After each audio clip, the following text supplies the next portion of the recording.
um segundo iniciadas. Enfim, agradecemos então mais uma vez a presença de todos. Antes de passar a palavra para o nosso convidado iniciar a sua explanação, eu gostaria de comunicar aos participantes, aos espectadores, que o chat público está bloqueado, ele não será permitido um chat público, que perguntas devem ser encaminhadas para algum dos moderadores, especialmente na figura do professor Daniel Carlos. Então, mensagens particulares contendo perguntas e questionamentos deverão ser enviadas diretamente para ele. O nosso convidado vai abordar o tema quando o software não pode falhar, então, software críticos, que passar um pouco dessa experiência profissional, do desenvolvimento, do que do que isso se insere dentro da nossa sociedade, como a atuação profissional, como é o mercado de trabalho nessa área do conhecimento. E antes de passar, então, a palavra, iniciar a palestra, passo ao professor Sérgio Petrovic, se quiser fazer alguma colocação, alguma contribuição. Bom, boa noite a todos. Queria só agradecer a presença do Augusto, que prontamente atendeu o nosso pedido aí para participar da palestra aí. Desejar a ele boa sorte e uma excelente palestra.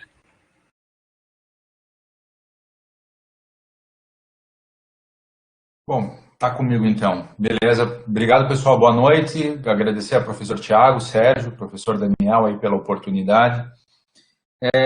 Eu gostaria de começar me apresentando. Eu sou engenheiro de automação aqui pela UFSC e eu trabalhei bastante tempo na parte de engenharia aeronáutica e engenharia espacial. Então, com isso, vocês vão ver que os meus exemplos são normalmente voltados à aviação ou ao espaço, mas não quer dizer que necessariamente essas tecnologias das quais eu estou falando, elas são restritas a esses ambientes, ok? Então, deixa eu começar com uma motivação aqui para o pessoal, né? Eu não sei se vocês estão vendo a minha tela, eu suponho que sim, e aqui eu coloquei uma imagem que alguns de vocês devem ter vivido já algumas vezes, né? A famosa tela azul do Windows. Ela quer dizer que o sistema crashou, deu um crash, deu algum problema que o Windows não conseguiu identificar, não conseguiu resolver. E o que você faz quando isso acontece? Chora pelo trabalho que você perdeu, reseta o computador e segue a vida. Agora imagina que essa tela azul acontecesse nesse ambiente. Isso daí é o cockpit de um 787, uma aeronave extremamente moderna da Boeing. Imagina que todos esses 4, 5 displays que tem aí dessem em tela azul. Aí, ao piloto resta, se ele for religioso, rezar, se não, orar, sei lá. Aí é sentar e chorar.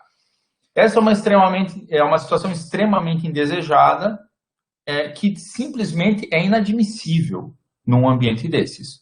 Um ambiente de um avião simplesmente não pode dar tela azul, tá? Mas como é que então que você garante que o software do avião não vai dar tela azul?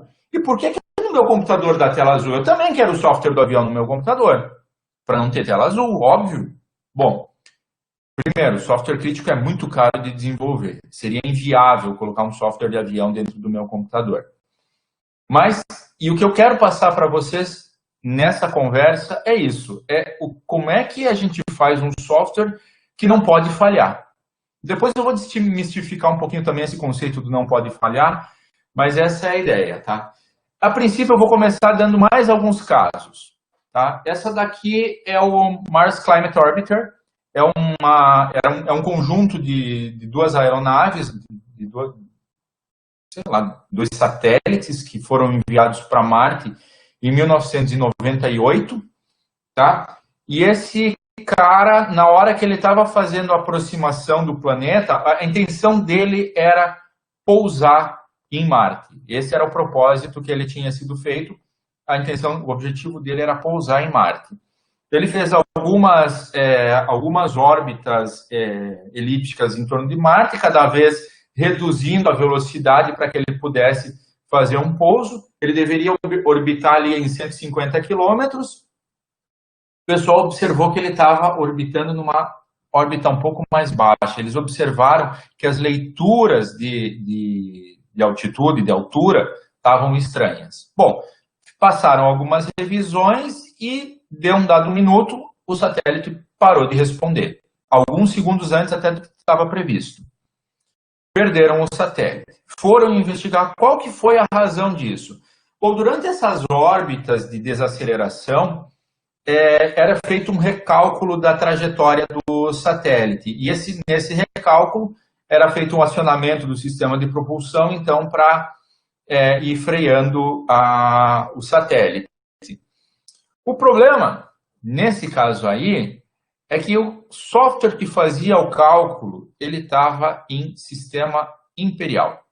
E o satélite foi todo especificado em sistema métrico. Então, quando você recebia as informações, no caso era a informação da tração dos propulsores, elas vinham um número de propulsão que havia sido calculado em sistema imperial. E o satélite recebia esse número e aplicava essa grandeza em sistemas métricos. Não é se prevê que caiu o equipamento. Ele falhou, ele deu uma propulsão insuficiente e provavelmente ele colidiu com o planeta.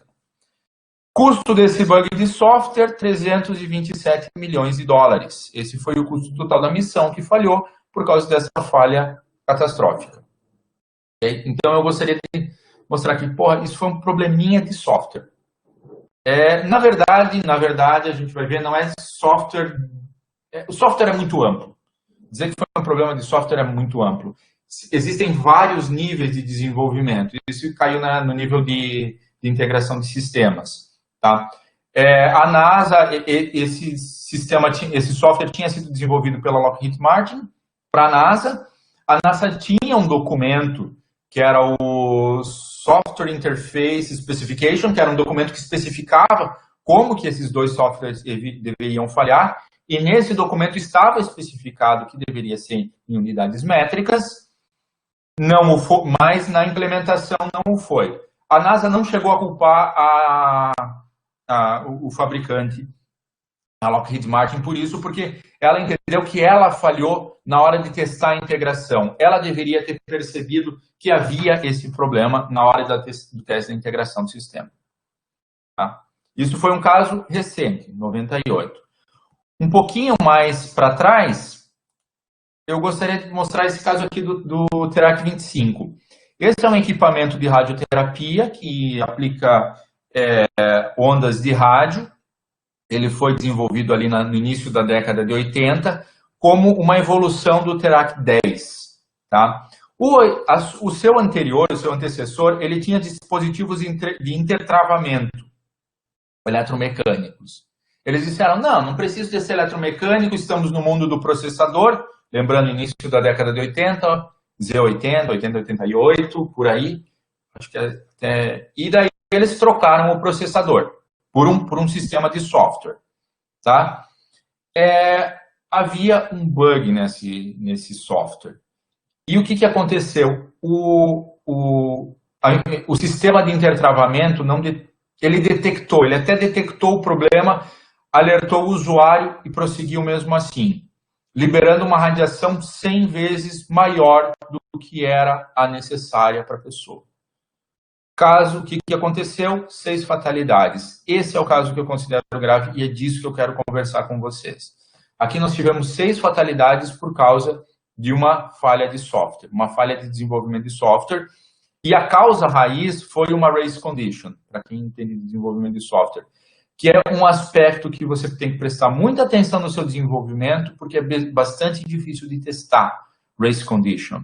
É uma coisa que acontece eventualmente, tanto é que aconteceu 6 vezes nesses 3 anos de operação, mas nesse acontecimento, 6 fatalidades.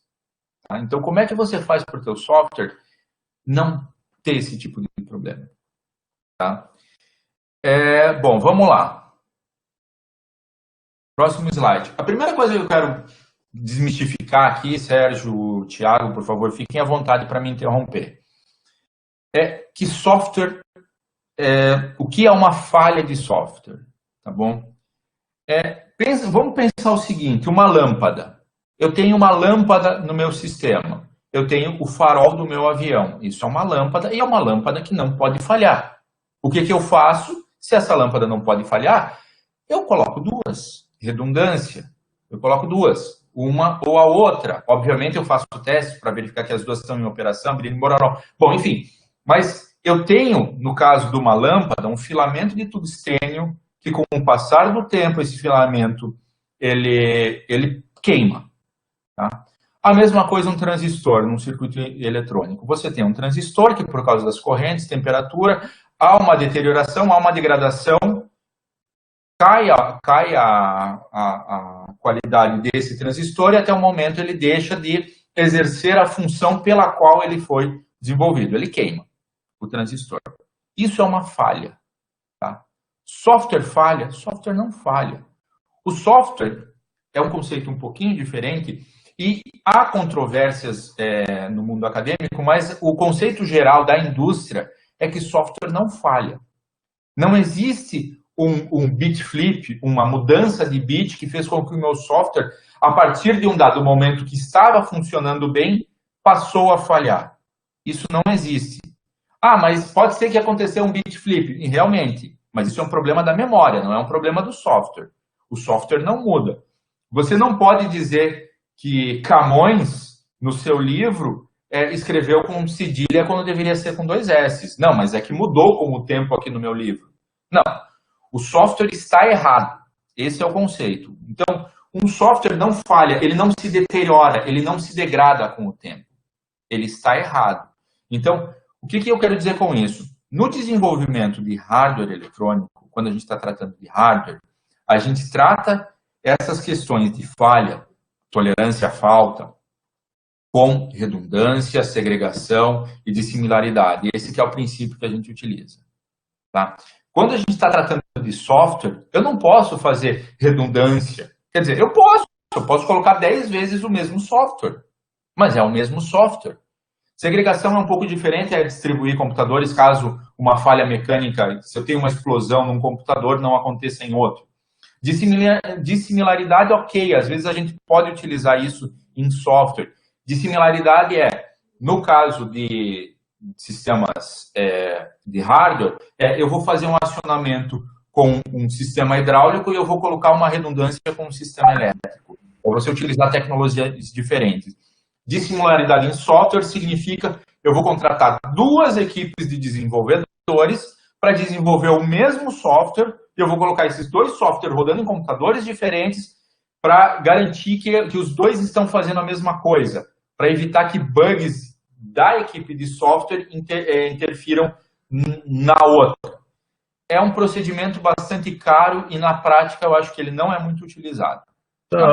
Augusto, posso interromper, fazer uma perguntinha? Fique à vontade. Então, você entrou nesse assunto aí de hardware, né, que, ao meu entender, não existe software sem hardware, né? O software roda em cima de um hardware. Então, eu também acredito que deve ter vários níveis de criticidade, né, de software. E naqueles que o nível é mais crítico, então existem, na verdade, mais do que um controlador executando esse software. É isso? Sim. Quando você tem nível de criticidade, sim, você coloca mais de um computador, você vai colocar redundância e dissimilaridade. Tá? Vou te falar um caso de exemplo prático. Existe um computador de aeronave fabricado por um fabricante, que tem um fabricante que fabrica, que está rodando dentro de uma aeronave bem conhecida por nós, tá? E esse computador ele tem 3 processadores. Os 3 processadores estão executando basicamente o mesmo código. 2 processadores são iguais. 2 processadores são idênticos e no meio você tem um comparador, um circuito integrado que ele fica comparando a execução dos 2 processadores bit a bit. Ele compara se os 2 processadores estão executando exatamente exatamente a mesma coisa. Por quê? Por causa de uma falha chamada single upset failure, que é a possibilidade de uma radiação solar bater no transistor e modificar o valor daquele bit. Tá? Se isso acontecer, esse cara vai detectar que houve esse tipo de falha. Mas eu tenho esses dois processadores do mesmo fabricante e eu tenho um terceiro processador de um outro fabricante, tá? de uma outra linha de equipe de processamento, que de tempos em tempos, só que aí não é bit a bit, mas aí de tempos em tempos, eles calculam a mesma coisa e ele verifica, e você verifica no teu software se os dois conjuntos de processadores deu a mesma resposta, justamente para detectar bug no hardware, bug no processador. Então, se você tiver algum bug dentro desse processador, como o mesmo código foi compilado para processadores diferentes e você está fazendo esse check da solução, ele detecta isso. Então, isso é uma arquitetura extremamente complexa para um sistema extremamente crítico. Tá, então, na verdade, o software ele é compilado especificamente para aquele controlador. Ele é compilado e testado especificamente naquele computador. Se você simplesmente trocou o part number do teu processador, se você trocou o processador de um Pentium i3 geração, de terceira para quarta geração, que eles são idênticos, entre aspas, mas de fato não são, você tem que executar toda a tua campanha de teste para garantir que aquele processador roda adequadamente aquele software. Entendido? A gente vai num nível de desenvolvimento muito grande, o nível de preocupações aqui é extremamente grande. É por isso que a gente às vezes vê fotos, por exemplo, dentro da estação espacial e tal, e às vezes nos parece que aquele hardware é um hardware antigo, né? Eu acredito que é porque não existe um desenvolvimento também, né? Se aquilo está funcionando há anos... É muito caro você trocar o processador. Se você tem um hardware que é antigo e que funciona, e se você quer trocar esse processador para modernizar ele, você tem que passar por toda a tua campanha de qualificação para garantir que aquele software que você desenvolveu para aquele processador vai funcionar corretamente dentro do segundo processador. Tá? Então, esse problema de obsolescência, isso é um problema para a indústria, tá? Porque cada vez mais um processador fica no mercado por pouco tempo. E daí, quando um fabricante desse tipo de equipamento descobre que um processador que ele utiliza no equipamento dele vai sair de linha, a primeira coisa que ele vai fazer é comprar todo o lote daquele fabricante para fazer estoque para ele não ter que trocar ao menos por um tempo, para ele ter tempo de refazer toda essa campanha de teste. Eu não posso simplesmente ficar trocando o processador, eu não posso. Tá? Porque justamente nos casos mais críticos, os testes eles devem ser realizados no teu target, no teu processador objetivo. Você não pode simplesmente trocar o processador. Tá? Assim como você não pode trocar nada da tua cadeia de desenvolvimento. Tá? Você não pode simplesmente trocar o teu compilador. Você não pode simplesmente trocar o sistema operacional da máquina que está compilando o software que é crítico. Tá? Existe uma estratégia, agora só respondendo a tua pergunta, saindo desse gancho aqui, existe uma estratégia que eles chamam de Golden Computer. Tá? Eu acho que é isso, Golden Machine, alguma coisa assim. Que é um computador que é o computador responsável pela compilação final do software que vai ser distribuído naquele sistema crítico. E esse computador é aquele cara, e ele tem aquela configuração, e isso aí está paralisado. Tá? Você compra redundância de placa-mãe e de HD, para que se o teu HD queime, você coloque exatamente um HD com o mesmo part number do que tinha antes. Para garantir que você tem exatamente o mesmo hardware, para garantir que efeitos do teu processador que compilou, continuem, não afetem o teu código, o teu resultado final. Tá? A questão aqui é extremamente crítica, é extremamente cara nesse sentido. Tá? Então, aqui eu respondo por que o meu Windows dá tela azul e o Windows de um avião não dá tela azul. Porque é muito caro desenvolver um Windows que não dê tela azul. É inviável, é impraticável. E você tem, na verdade, você precisa de um nível de rigor que até inviabiliza a situação. Se bem que, cá entre nós, ultimamente, eu tenho visto muito pouca tela azul no Windows. Eles melhoraram bastante. Ô, Augusto, Oi. então, se eu estou entendendo o conceito, então, o que é mais difícil? Desenvolver o software ou garantir que ele é 100%, entre aspas, confiável? O que é mais difícil? Garantir que ele é confiável ou desenvolver o software? Cara, a fase de implementação, desenvolver o software, eu vou entender como implementação, é uma vírgula do teu processo de desenvolvimento, é um pouquinho do teu processo de desenvolvimento. Tá? O mais difícil é garantir, você vai ter quer dizer, você vai ter tanta preocupação, tantos testes, tantos níveis de teste que você vai ter que fazer, tá, que é extremamente difícil. Obviamente, isso reflete até no teu próprio desenvolvimento. Uma função de um software que não é crítico, que eu escrevo ali, vamos lá, vamos colocar, eu escrevo 100 linhas de código num dia, num software crítico eu vou levar um mês para escrever essas mesmas 100 linhas de código, porque eu tenho que garantir que elas estão corretas. E para eu garantir que elas estão corretas, documentação. E é justamente, aproveito aqui, dou um gancho, no que eu tinha planejado. Se o software não falha, se o software ele não falha, ou ele está certo ou ele está errado, como é que eu garanto que o meu software está certo? É pelo processo de desenvolvimento. Eu tenho que ter um processo de desenvolvimento bastante rigoroso, com bastante evidências, para garantir que eu fiz da melhor maneira que eu podia. Tá? E tem uma série de questões que você tem que responder. Desculpa interromper. Mas, assim, tu fala, é isso que eu queria entrar. Quais são esses aspectos? Quais são essas etapas? Tu mencionou assim, pô, se eu tiver que fazer uma atualização de software, ou se eu tiver que fazer, pô, tem que passar pela bateria de testes, pela bateria de validação, pelas etapas.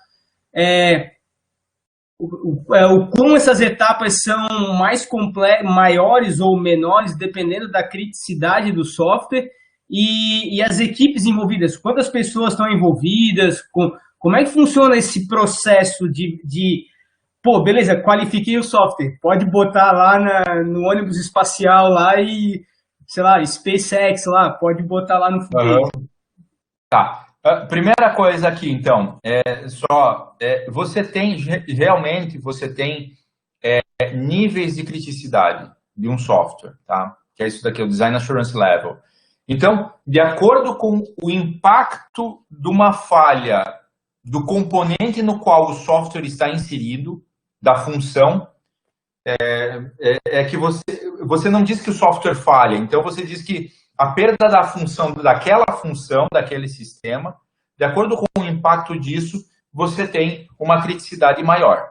Quanto maior a criticidade, mais rigoroso você tem que ser no teu processo de desenvolvimento. Esse quadro, essa tabela, é um resumo de uma das normas, que é a D178, que ela trata de software aeronáutico. Tá? Existem diversas outras normas de diversas outras indústrias, que todas elas, no final, elas são mais ou menos parecidas com isso. Quer dizer, eu tenho o software nível E, que é o software que é o No Safety Effects. Tá? Quer dizer, eu não tenho efeito. Por exemplo, num avião, o que é isso? Qual que é o software que você aperta no botãozinho ali da tua cadeira e acende a luz em cima de ti, do passageiro? Por mais que isso possa ter um efeito ruim numa falha de software desse, para a sensação de segurança do teu passageiro, ou para, enfim, um problema de qualidade, isso não tem nenhum impacto em termos de segurança de voo. Tá? Então, por outro lado, você tem o caso de um software, que é o software que controla o profundor do avião, que eu recebo um comando ali de posição do meu profundor. O profundor é aquela parte lá de trás do avião que faz o avião subir e descer. Tá? Então imagina que lá no profundor você tem um atuador hidráulico. Esse atuador ele tem uma pequena malha de controle que lê a posição do meu profundor e faz uma malha de controle ali para colocar ele na posição certa, baseado com uma referência que vem do computador central. Esse software aqui é um software extremamente crítico. Se esse software falhar, o meu profundor vai travar. Na melhor das hipóteses, ele trava e eu continuo voando reto. Na pior das hipóteses, ele vai para um fim de curso. E aí eu vou bicar para cima ou vou mergulhar para baixo. Esse software é inadmissível que ele falhe. E esse é o software crítico A. De nível A, por exemplo. Tá? Então, de acordo com a dificuldade, com o nível de criticidade, existem maneiras para você determinar qual que é o nível que você tem que cumprir. Tem uma outra norma, a RP 4754, que trata disso. Tá? E daí você consegue determinar isso. Você ia me interromper? Bom, enfim. Nesse processo de desenvolvimento, a gente tem essas duas colunas aqui, objetivos e independência. Tá? E essa é a questão. Objetivos é o número de coisas que você tem que demonstrar. Você tem que demonstrar que os requisitos...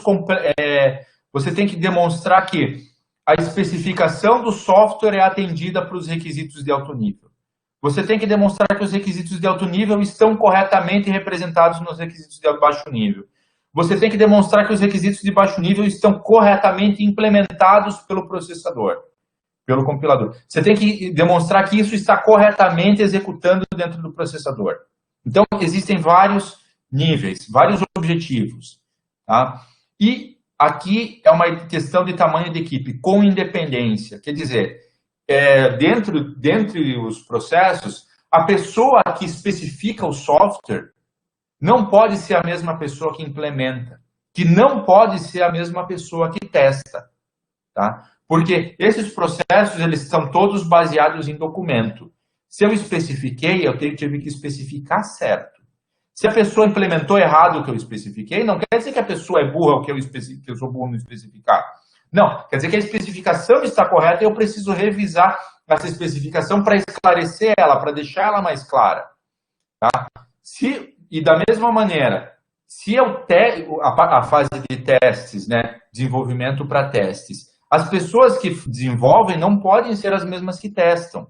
Tá? E como que elas se comunicam? Elas se comunicam através de documentos, de requisitos, de especificação. Quer dizer, existe em algum lugar um documento, uma linha, uma frase que diz como que aquela parte do software tem que se comportar.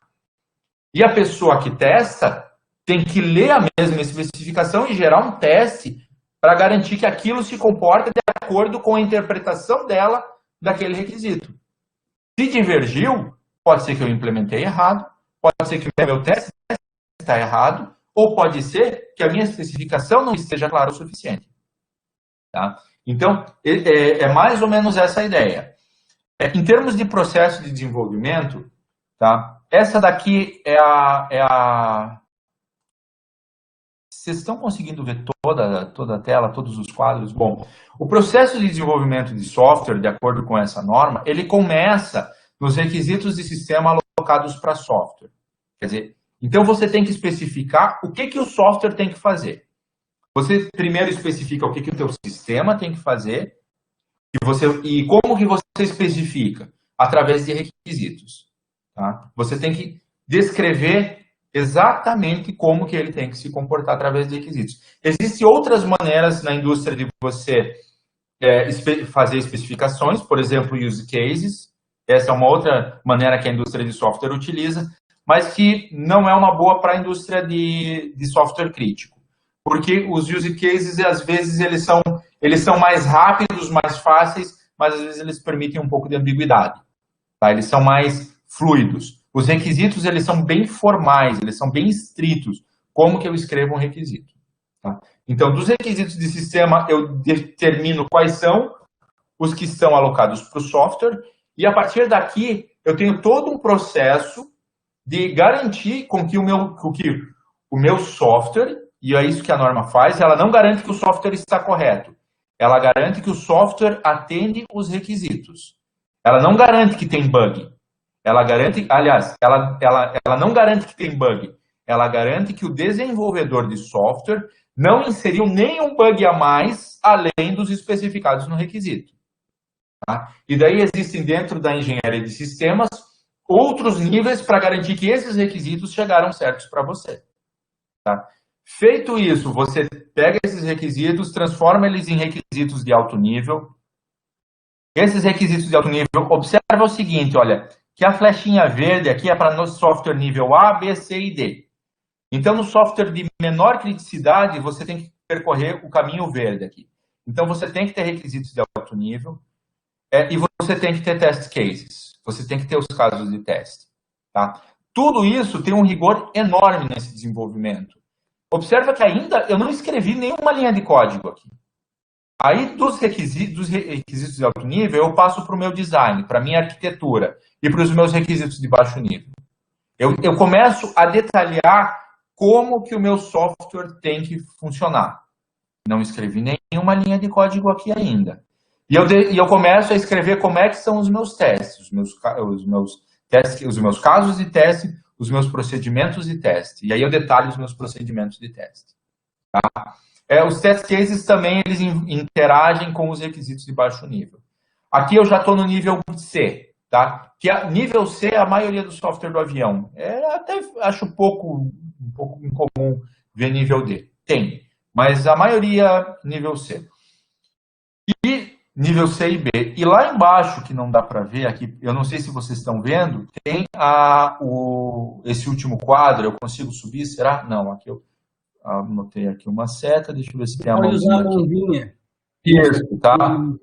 Aqui, ó, Executive Object Code. Essa parte é o código executável. E isso daqui envolve eu garantir não só que o meu compilador está compilando certo, como que o meu processador está executando corretamente o que eu mandei ele compilar. Então, esse é todo o processo de desenvolvimento de software. Okay? Eu tenho algumas anotações aqui do que o software crítico é diferente de um software convencional. Aqui é o processo. Mas eu poderia ter um processo semelhante para o meu desenvolvimento de um software não crítico. Principalmente até aqui, especificação e caso de teste, pelo amor de Deus, se você desenvolve um software, seja de qualquer produto comercial que não tem isso, você está correndo um sério risco de você ter um problema de manutenção do teu software em linha depois. Então, o mínimo de especificação você tem que ter, obviamente. Tá? Mas o que o software crítico desenvolve? Algumas anotações aqui. Primeiro, foco é segurança. Tá? Segurança no sentido de safety, não no sentido de security. Tá?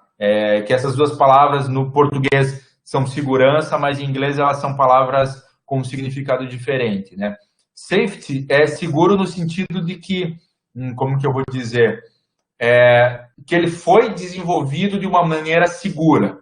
Tá? De uma maneira correta, que ele tem proteções para que eu não me machuque. Tá? Não é no sentido de security, que é de invasão, de hacker, essas questões. Não, o software é seguro que ele foi bem desenvolvido. Tá? Então, o importante é isso. Tá? É mais importante do que features do meu software. Eu quero ter muitas features. Não, o meu foco é segurança. Safety first. Tá? E tem uma frase que eu achei muito engraçada aqui, que ele disse assim, ó, construa o software como se você fosse ser processado por ele.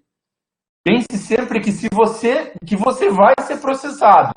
Então tenha todo o seu cuidado para não ser processado. Esse é o foco. Tá? E aqui eu já vou puxar um gancho sobre o desenvolvimento ágil. O que o desenvolvimento ágil busca? MVP, entrega rápida, features, teste de usuário, vamos lá. Cara, não é o caso. Não é o caso, tá? O que eu quero é um software seguro. Eu quero um software bem pensado. Eu não quero entregar logo para a produção para o meu usuário testar. Eu quero que ele seja bem pensado. Documentação, documentação, documentação. O rigor de desenvolvimento. Existe uma série de documentos que você tem que escrever. plano de desenvolvimento de software, plano de teste de software, plano de quality assurance de software. Você tem uma série de planos, daí depois você tem que ter uma série de evidências. Todos os casos de teste você tem que documentar. Quando você testa, você tem que ter uma série de documentos de resultado de teste, garantindo que isso, e tudo rastreado ainda. Quer dizer, se eu tenho um requisito, esse requisito está aqui porque existe um de mais alto nível que me mandou que ele exista. Tem que ter toda uma rastreabilidade entre isso. Então, tem que ter um rigor muito grande no teu processo de desenvolvimento. Tá? Deixa eu ver aqui. E assim, o número de requisitos do teu software, ele cresce muito. Ele cresce muito conforme se você começa a considerar essas questões de safety. Tá? O teu software ele tem que ser seguro até mesmo quando ele não está. Quando acontece, ele tem que ser tolerante a falhas externas. Quer dizer, vou dar um exemplo, tá? Se eu tenho uma função, se eu estou escrevendo uma função, e essa função espera que a minha entrada seja um valor entre 0 e 100, eu vou testar com certeza o meu software com valores entre 0 e 100. Mas eu vou testar também o que acontece se eu colocar 101. O que acontece se eu colocar 255? O que acontece se eu colocar um valor out of range? Se eu colocar infinito, se for um ponto flutuante? Se eu colocar um número que não é número? Eu tenho que testar tudo isso para que o meu software, para garantir que ele seja robusto a esses tipos de situações. Tá bom? A parte de teste tem que ser muito bem conduzida, muito bem pensada.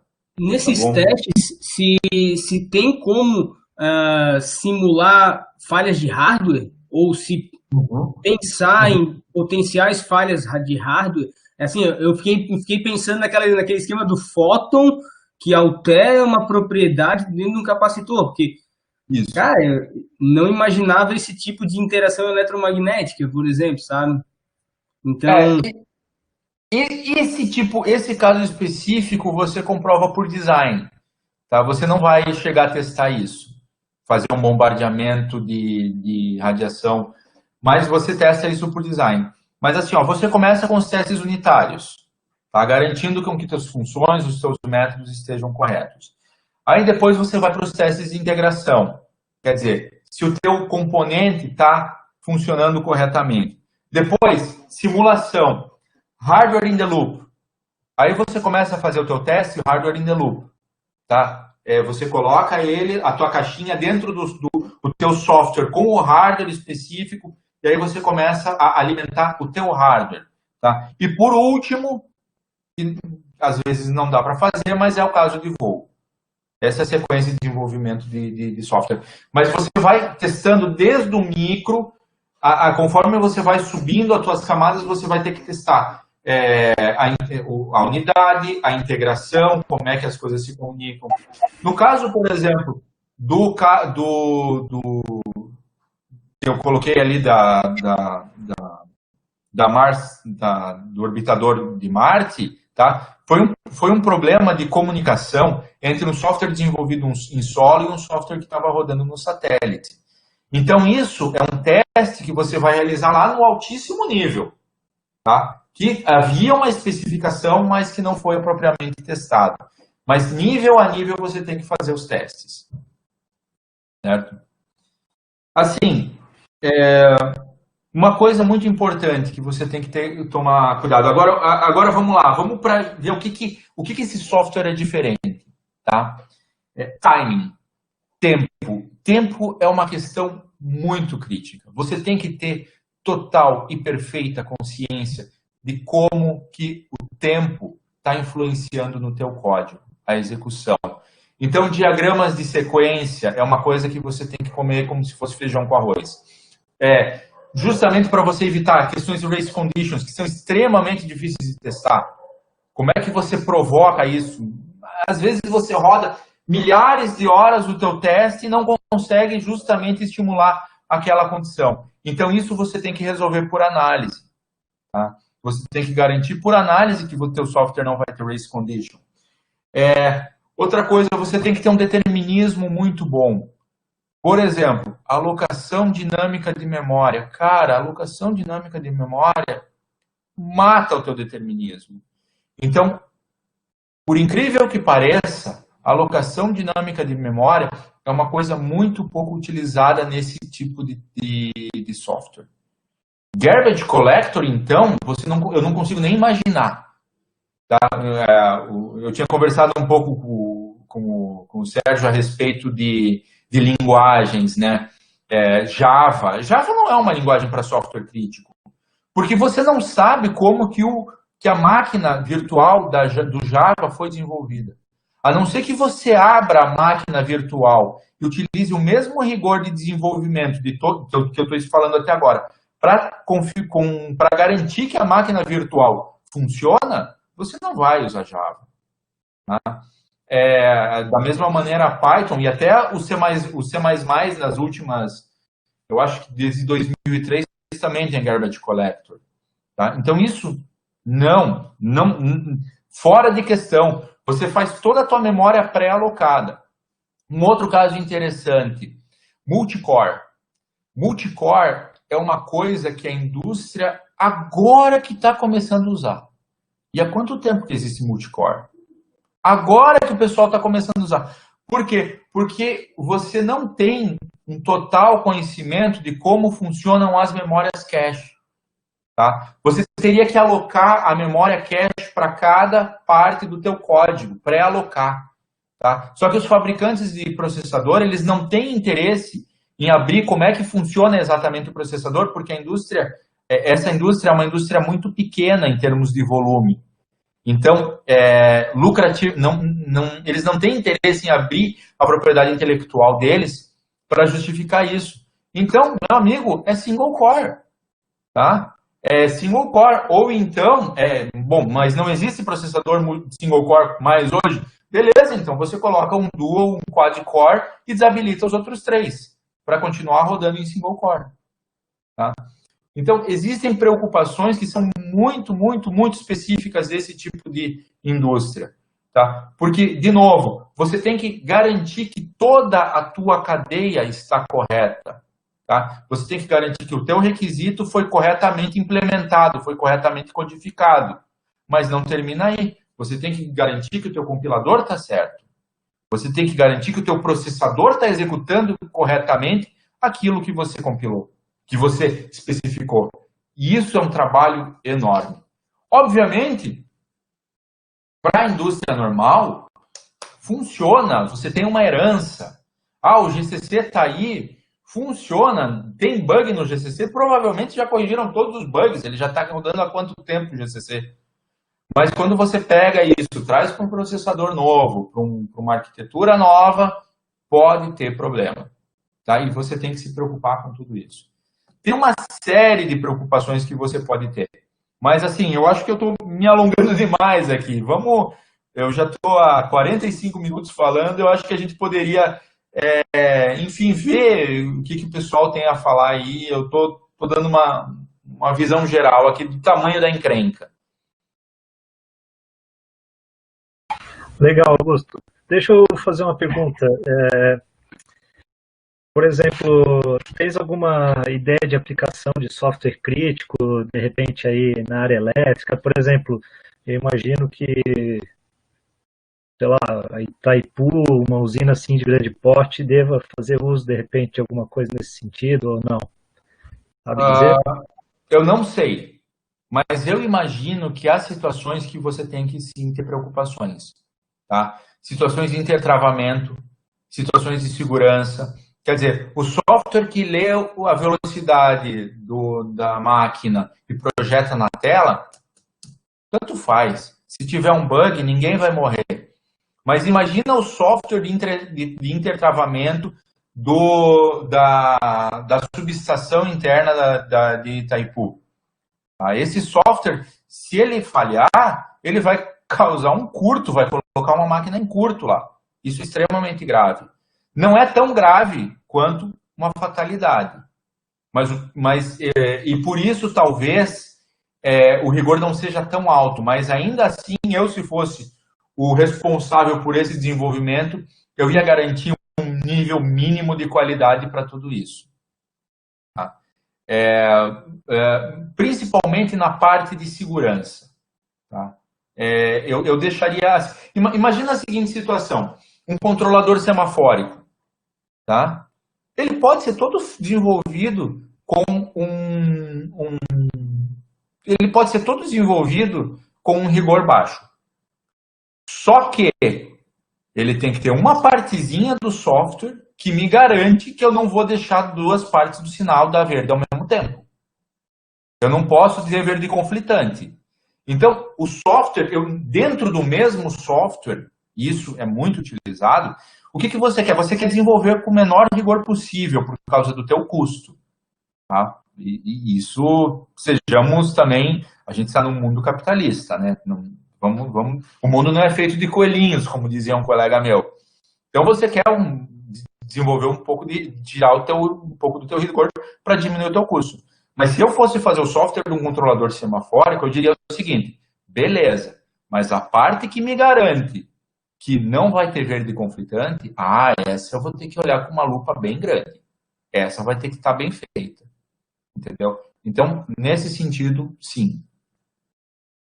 Sim, a aplicação do software crítico pode ser utilizada em diversas áreas, né? Todas as áreas vão fazer uso dessa técnica, né? Pode falar.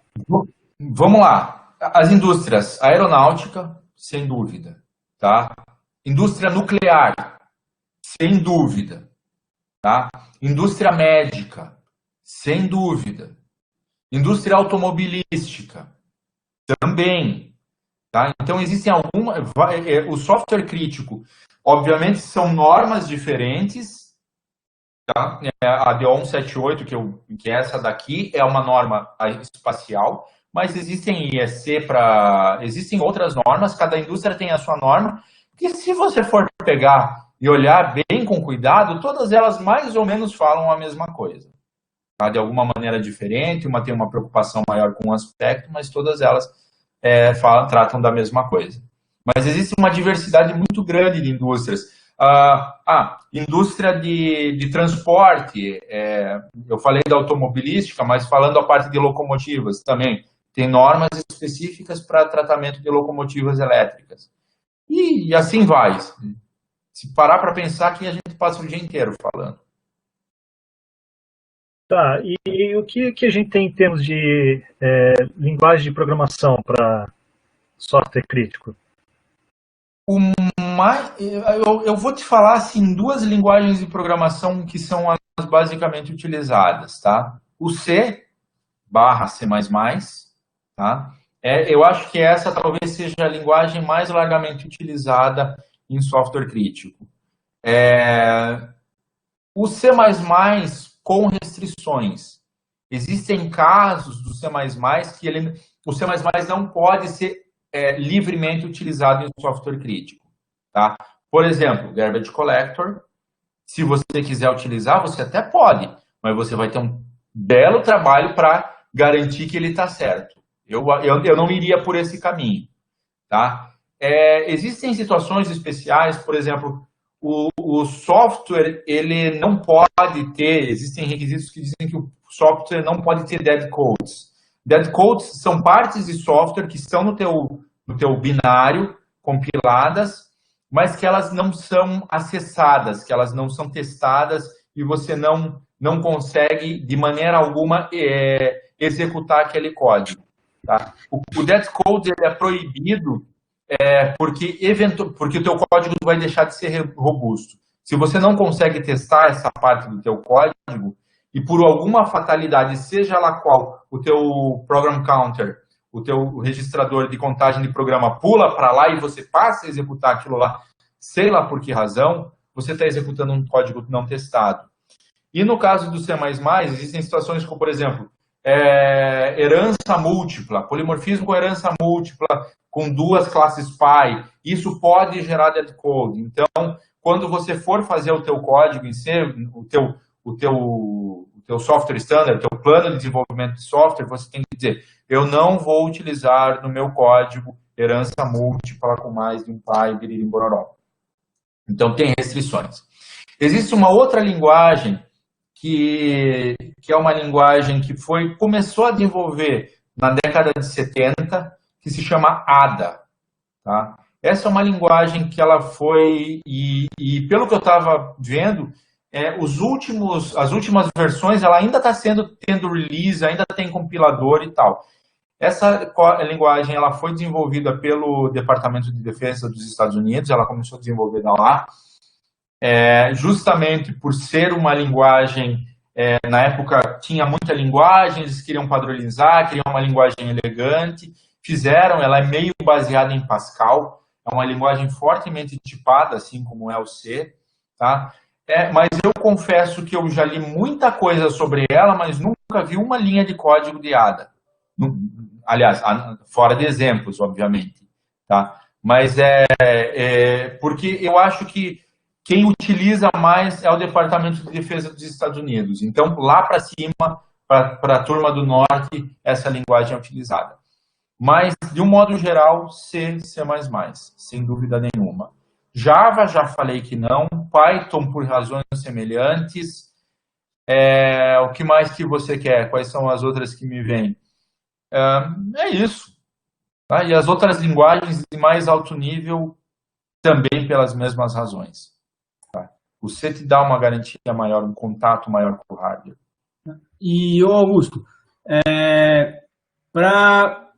o que eu fico pensando, assim, né, me colocando, assim, eu sou, acho que de todo mundo na sala aqui, eu acho que eu sou um dos mais leigos no assunto, assim, embora o que eu tenho mais próximo de um software desse nível de requisitos, assim, de exigência, é o software que a gente utiliza num equipamento ali do laboratório que eu trabalho, que ele controla um espectrômetro de massas, ionização de moléculas, ele tem lá um detector de massas, que é uma balança molecular, vamos dizer assim. Então, ele tem todo um requisito também de teste, de validação, de qualificação da máquina. A gente tem todo um processo grande e oneroso de conseguir manter o equipamento calibrado, operando, funcionando, enfim. E aí, toda vez que a gente recebe os técnicos, né, e que vem o pessoal para fazer, eu sempre questiono, porque sempre vem, geralmente, pessoas diferentes, né? Quem vem fazer a qualificação, quem vem fazer os testes e etc., sempre muda, não é a mesma pessoa, né? E eu sempre pergunto assim, pô, qual é a tua formação, o que tu faz, como é que tu chegou nessa empresa, tu é estagiário, tu é pós-graduado, não é? E assim, a maior parte que me relatam são pessoas que geralmente são graduados apenas, ou que tenham começando a fazer uma especialização, começando a investir no seu direcionamento de carreira, geralmente. Então, assim, a minha pergunta é no sentido, dentro dessas equipes de teste, dentro das corporações, das equipes de desenvolvimento, dessas caixinhas todas que aparecem, quais são os níveis de profissionais atuantes e se, assim, como que se chega nesse, como é que um aluno de egresso de um curso de graduação consegue chegar num nível desse? Ele já começa a construir isso na graduação, ele já começa a investir como trainee, em projetos, sabe? Mais ou menos seria nesse sentido a minha pergunta. Não sei se tu entendeu, assim. Eu entendi e eu vou te responder ela em partes, tá? O software crítico, ele é um software que eu chamo carinhosamente de falhou, morreu. Né? É um software extremamente complicado. E para você chegar nesse nível de software crítico, eu acho que você tem que estar, sim, numa indústria que cuide disso. Tá? Então, no meu caso, a minha iniciação foi dentro da Embraer, que é uma indústria aeronáutica que tem preocupações com software crítico. Na verdade, na época, a gente estava iniciando um projeto de desenvolvimento de software crítico. Então, foi dentro da indústria espacial, né, aeronáutica, né, aeroespacial.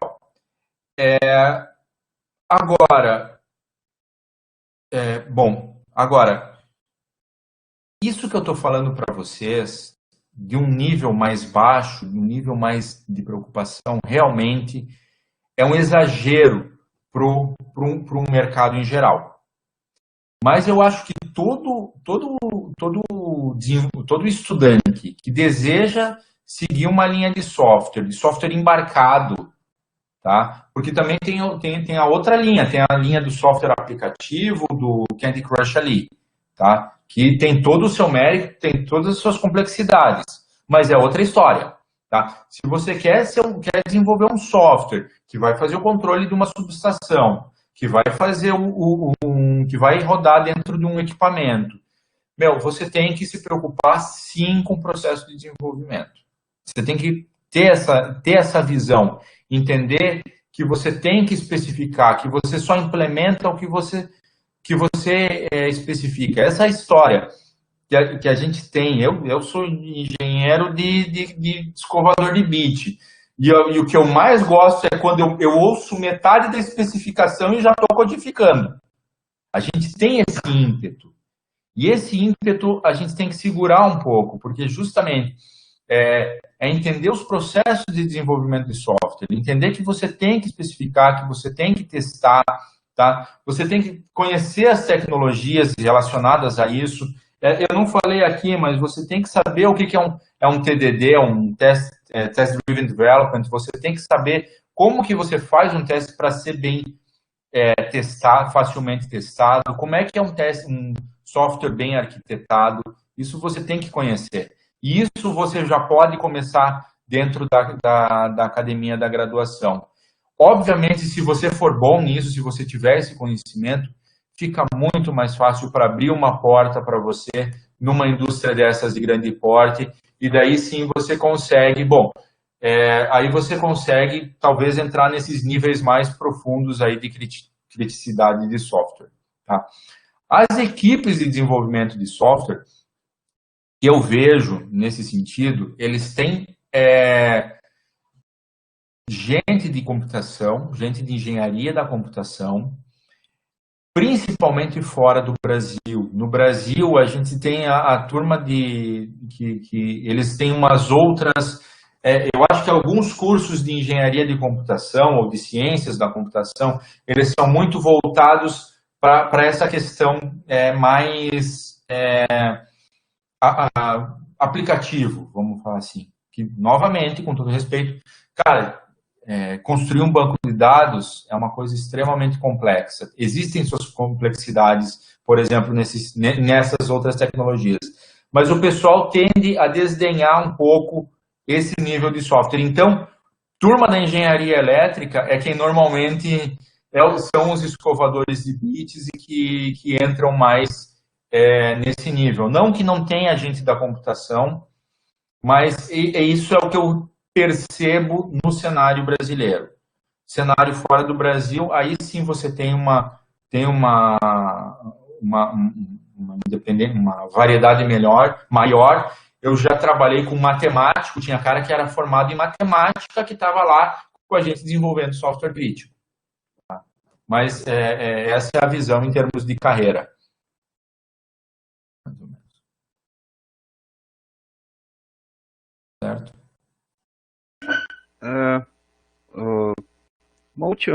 Umas últimas perguntas aqui. Fica à vontade. Alguém me pediu, o Matheus me pediu para saber que você fez a seguinte pergunta: há alguma aparição da linguagem Rust para estas aplicações? Oi? Não conheço a linguagem Rust, me desculpe. E uma outra pergunta que depois conforme você foi me fazendo, eu fui lembrando de algumas coisas.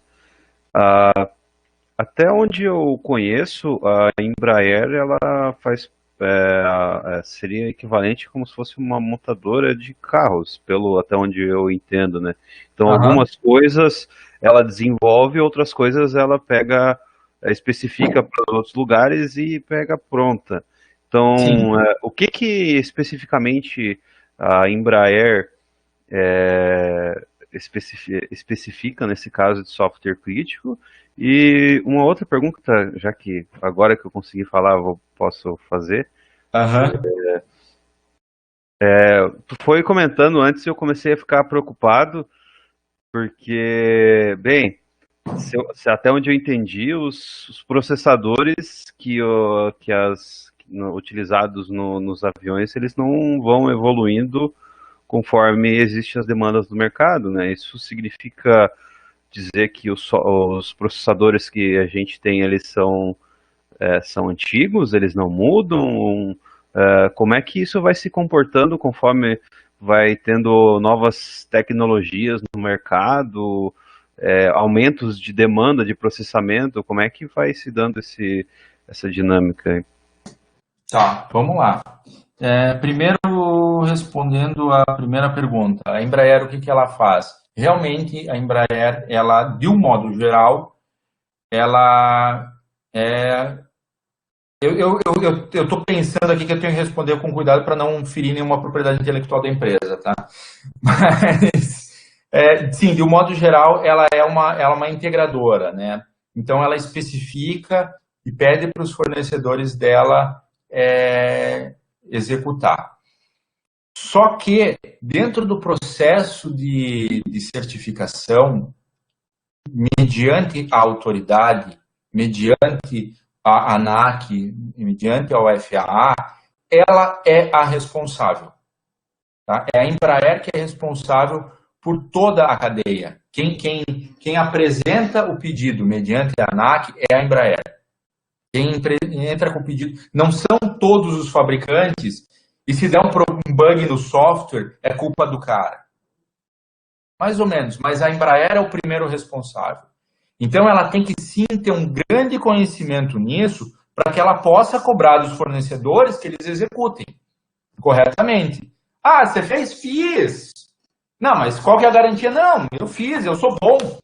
Isso não garante nada, tá bom? Então, ela tem que ter um grande conhecimento para conseguir cobrar isso dos fornecedores. Ela faz as auditorias nos fornecedores dela para garantir que eles estão executando os processos. Então, eles têm que ser muito bons nisso. Tá? Outra coisa, a Embraer possui projetos de desenvolvimento de software. Tá? Ela possui projetos e ela desenvolve software. Principalmente desenvolve software de militares, mas também desenvolve software civil. E eu vou dar um ponto final aqui, porque eu não sei o quanto isso é público e eu não sei... enfim, não vou entrar muito nesse detalhe. Mas, então, vou colocar de uma maneira diferente.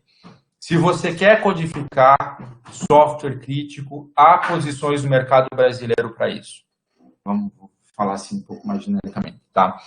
E agora a questão dos processadores antigos e aumento de demanda e tal. De um modo geral, a partir do momento que você coloca a aeronave em operação, que você tem o teu certificado de tipo, você não vai desenvolver muito mais funcionalidades para ela. Você vai sim desenvolver, não é que está congelado, até por causa de requisitos de mercado. Então, você tem que desenvolver, eventualmente você tem uma necessidade ali de um maior poder de processamento, tá? Mas isso tende a não ser tão significativo. Tá? Os maiores momentos, as maiores indefinições são durante o desenvolvimento e você sempre coloca margens. Porque imagina o seguinte, eu comecei a fazer agora o meu desenvolvimento. Aí a pergunta aqui é o de engenheiro de hardware, vou chegar para você de software e vou dizer o seguinte, qual processador e quanto de memória você quer? E daí você do software vai dizer, cara, eu nem comecei a implementar, não sei quanto. Tá, mas eu preciso saber disso agora, porque senão não vai dar tempo de eu desenvolver o hardware para você. Entendeu? Então, você, na verdade, faz tudo baseado em estimativas, tem toda uma ciência por trás disso, mas tem muitas margens. E não é que o processador não mude. É muito caro mudar o processador. É caro mudar o processador. Mas muda, e muda sim. E sei lá, a cada 3, 5 anos, você tem que trocar o processador por um processador mais moderno. Por uma questão de obsolescência, principalmente. tá? Porque aquele processador que você está utilizando não existe mais no mercado. E você tem que fazer. E você tem que absorver esses custos de novas certificações do teu equipamento. Então, sim, você faz um pouco de evolução do teu hardware, sim. Certo? Bom, me ocorreu agora que há 1 ano, 2 anos atrás, andou caindo os aviões acho que da Boeing, né? 737-800, 737 MAX. E a Boeing até veio a público e assumiu, parece que era um erro de software deles, né? Sim. Vamos lá. Esse foi um caso extremamente grave, porque caiu... Quando teve o primeiro acidente catastrófico, ficou todo mundo de orelha em pé, e já ficou todo mundo querendo entender o que aconteceu, vamos analisar os dados e tal. E aí, na época, eles tinham culpado o sistema de... Ai, me fugiu o nome, o sistema de aumento de estabilidade, eu acho que é esse o nome, enfim. Eles tinham culpado isso. E daí, alguns meses depois, caiu a segunda aeronave. Quando isso aconteceu, ficou todo mundo muito preocupado. E poucos dias, quando teve a primeira suspeita que a segunda aeronave caiu pelo mesmo motivo, já toda a indústria já começou a dar um passo atrás. A própria Gol disse que ela possuía aeronaves desse modelo, e ela disse, cara, eu não vou voar com isso daqui. Eu não sei o que vai dar, eu não vou voar. E logo depois foi proibido o voo dela no Brasil. Anteriormente, a Gol foi proibido o voo dessa aeronave nos Estados Unidos, tá? Grounding, se chama, quer dizer, todas as aeronaves estão em solo, não podem mais voar. Isso aconteceu no final de 2018, início de 2019. Já faz 1 ano e meio que a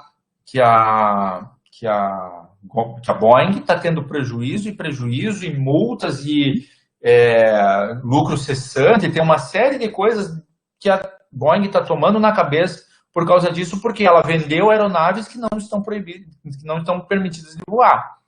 Imagina você na situação de um operador, uma pessoa que comprou aquela aeronave, que precisa ter lucro com ela para pagar o leasing, não pode voar. Você vai dizer, cara, Boeing, me devolve essa grana aí. Isso é um prejuízo enorme. Eu não conheço profundamente o caso, tá? Dizem que é problema no software, tá? Mas eu, particularmente, não acho que o problema seja nessa parte do software. Tá? De novo, isso é um software crítico, ok? Esse processo de desenvolvimento garante que o que você está saindo foi o que você especificou. Mas tem aquela máxima lá, garbage in, garbage out. Tá? Se o requisito de sistema está incorreto, o teu sistema vai se comportar incorretamente. Ele vai fazer exatamente, ele vai cumprir muito bem o erro que você planejou. Então, eu não conheço a fundo esse caso, mas, de novo, eu acho que as falhas não são apenas no processo de certificação e qualificação daquele componente, no que é coberto por essa norma. É uma questão mais de sistema, de mais alto nível, como foi, no caso, de novo, retorno na Mars Orbiter, que a falha foi uma falha de software, os softwares não se comunicaram direito. É verdade, mas é no alto nível, é na especificação. Esse é um caso complicado de se comentar justamente por causa disso. Beleza, Augusto. E quem quiser se aprofundar um pouco mais nessa área aí, o que tu recomenda?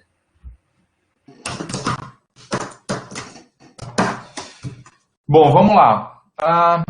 Estou pensando aqui uma boa resposta para você. Existem duas normas, tá?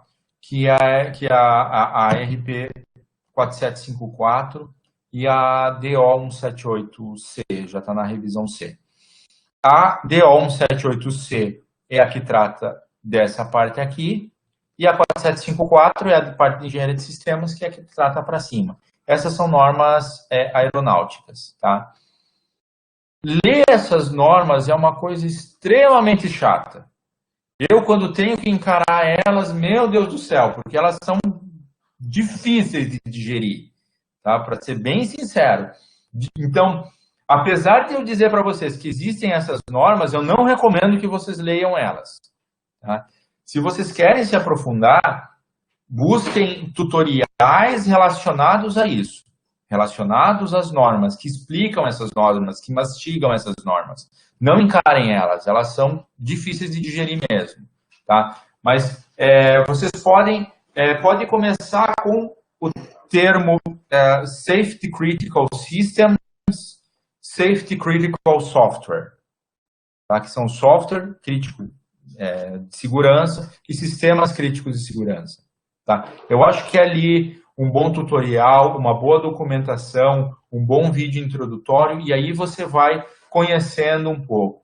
Você vai perceber que existem várias indústrias, que cada indústria tem a sua normativa, então, eventualmente, você queira ir para uma indústria automobilística, que talvez que tenha mais mercado, talvez. Eu confesso que eu não conheço muito da indústria automobilística, na indústria de rail, de transporte, mas começa a pensar nesse nível.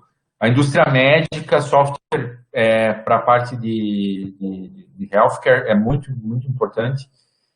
Eu começaria por ali, tá? Eu começaria buscando cursos tutoriais nesse nível. Legal. Bom, não sei se o professor Tiago, o professor Daniel tem mais perguntas aí. Da minha parte, não. Estou bem satisfeito. Tenho várias. Lógico, como leigo, cara, eu ficaria perguntando coisas elementares aqui, né? Mas, assim, achei muito interessante. Achei uma explanação de alto nível. Agradeço muito aí ao Augusto pela disponibilidade em vir compartilhar um pouco dessa experiência com a gente, com os alunos e com tudo. Sérgio? Legal, legal. Esse é um dos propósitos dessas nossas reuniões, né? Trazer assuntos que realmente a gente já conversou sobre isso, eles não têm na graduação, né? Não é um assunto que é ensinado na faculdade, né? Então, realmente é fruto aí da experiência profissional, né? Que a gente vai adquirindo ao longo do tempo. Então, professor Daniel?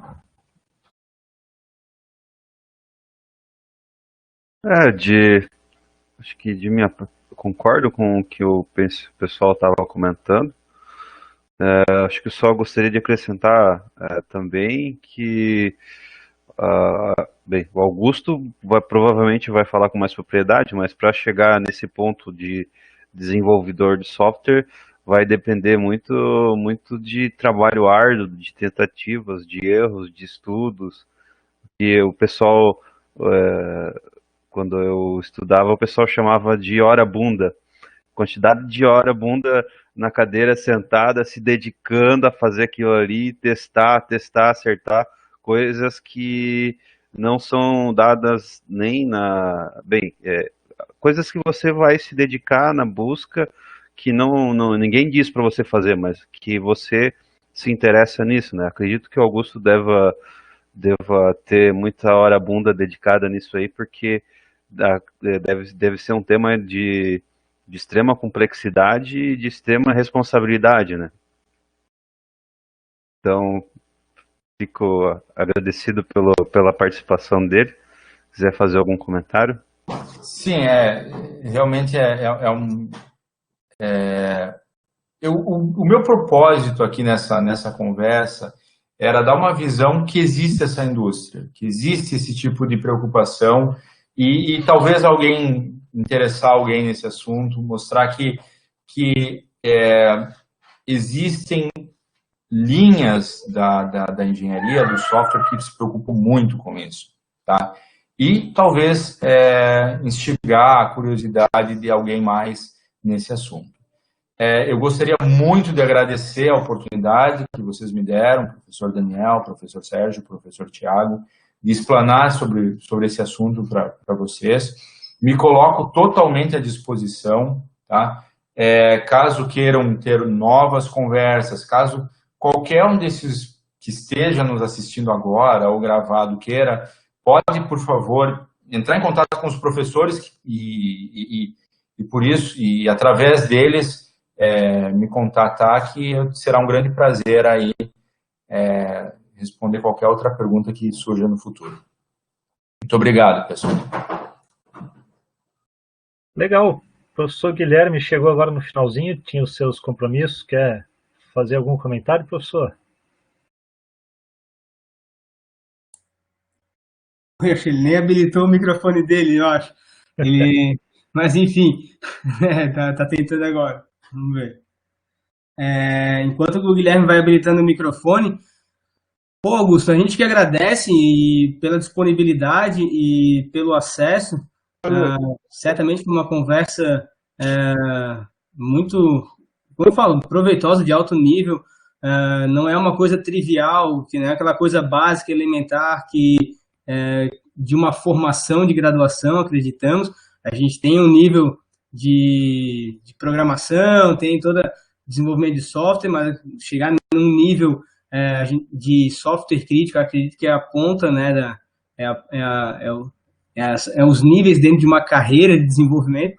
Concordo com o que o Daniel falou, muita hora bunda, para qualquer coisa na vida, para qualquer área, né? Eu também não posso, eu falo a mesma coisa, o sucesso só vem antes do trabalho no dicionário, né? Então, a gente tem que, para chegar lá, começar a construir, né? A gente constrói o nosso futuro e a gente tem isso com suor, sangue e lágrimas, né? Como se fala. Então, acho que isso é uma grande mensagem. Professor Guilherme? Opa!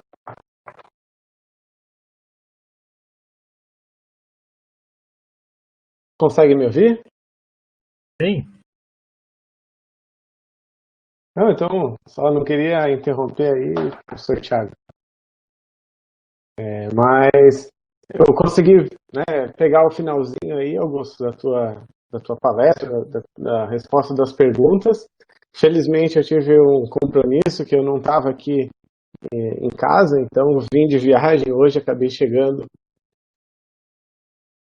um pouquinho atrasado, mas pelo que eu vi ali na parte já final, tenho certeza que foi bastante proveitoso. Eu vou pegar a gravação aí para poder acompanhar o resto. Eu tive o prazer e a oportunidade de trabalhar algum tempo com o Augusto, então também a gente já trocou algumas ideias aí a respeito disso, e espero que todo mundo tenha podido aproveitar esse tempo aí, essas palavras aí, que acho que foi bastante proveitoso.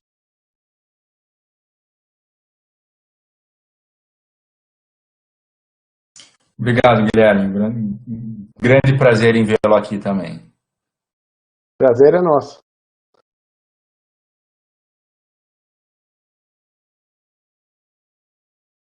Beleza, então, senhores. Então, não havendo mais perguntas dos participantes, nem dos professores, então, queria agradecer aí a presença do Augusto pela palestra e nos vemos, então, quarta que vem no mesmo horário. Tá ótimo? Só, pessoal, foi colocado aqui no chat, para quem...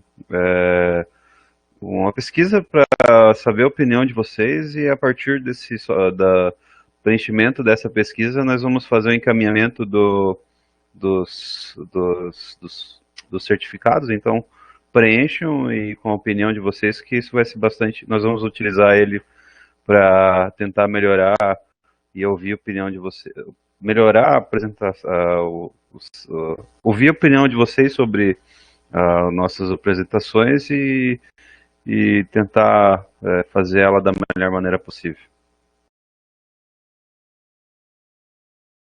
Então é isso, pessoal. A gente agradece a participação de todos. Tenham todos uma boa noite, fiquem bem. Nos encontramos semana que vem para a nossa próxima rodada. E sigam aí as orientações do Daniel. Acessem o link, preencham o formulário para a gente poder emitir os certificados e ter sempre um feedback aí, continuar aprimorando aí o nosso projeto.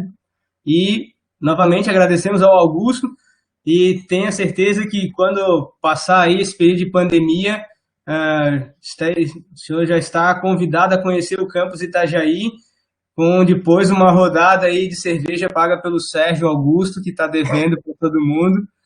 Então, vai ser uma honra recebê-los aqui, venham nos visitar e a gente faz aí as honras da casa por esse momento aí tão especial. Obrigado, gente. Muito obrigado a todos. Uma boa noite. Valeu.